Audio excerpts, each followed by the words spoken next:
Although it's been almost 3 years since 4 people were found brutally murdered inside a motorcycle shop in Chesnee, South Carolina. Cops there don't call this a cold case, and we don't either. The only thing cold about this case is the heart of the mass murderer who's still on the loose. Phil Keating investigates. For the employees at Superbike Motorsports, November 6, 2003 was supposed to be a typical day. Owner Scott Ponder, his mom and bookkeeper, Beverly Guy, service manager Brian Lucas, and mechanic Chris Sherbert. This was an exceptionally brutal crime scene. Detective Anthony LaChica with the Spartanburg County Sheriff's Office. There was no mistake about it that this person intended to kill all these people. At 2:46 p.m. on that fateful day, the last customer exited the motorbike shop, leaving behind only one other person inside with the employees. Police believe that man was a co-conspirator because at 2:50 p.m., a gunman opened fire. We believe that the killings happened consecutively and very rapidly. All 4 were killed. Where's your emergency? It's at Superbike Motorsports. Okay, what's the problem? Apparently everybody's been shot up here. 911 caller Noel Lee was the first to arrive at the bloody crime scene, seeing his best friends, Scott and Brian, lying dead outside. I get out of my car, and the first thing I see is Brian.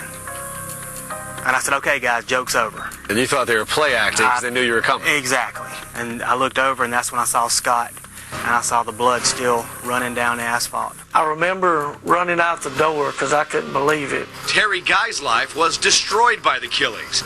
He lost both his wife, Beverly, and his stepson, Scott. How difficult and challenging were the following months for you?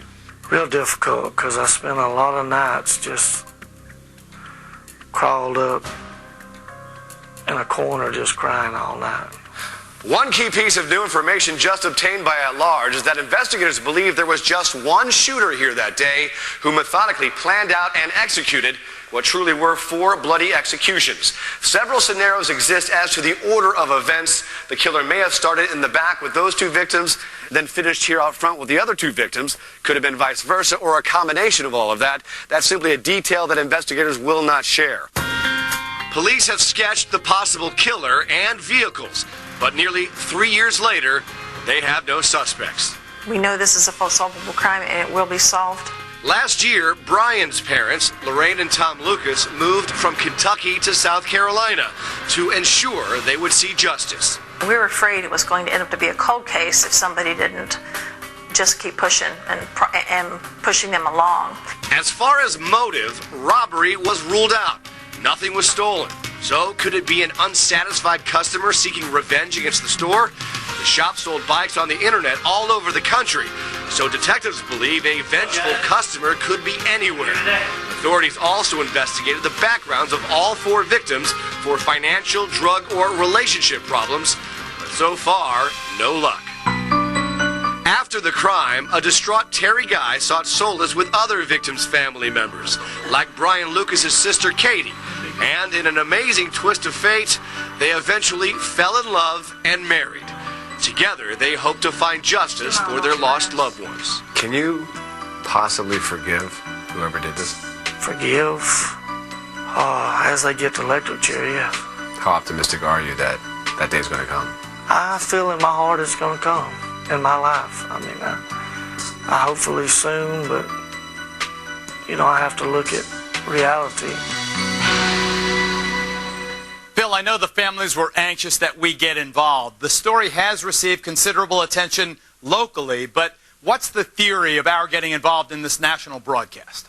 Well, they contacted us saying, hey, perhaps somebody from around the country will remember, hey, I know a guy who was really upset with a motorbike he purchased from some guy in South Carolina, and then that may proceed to lead to leads and basically suspects and possibly an arrest. But there is a $125,000 reward available if you can help solve this case.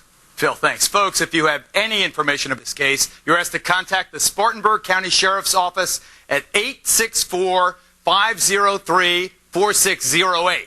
or 864-58-CRIME.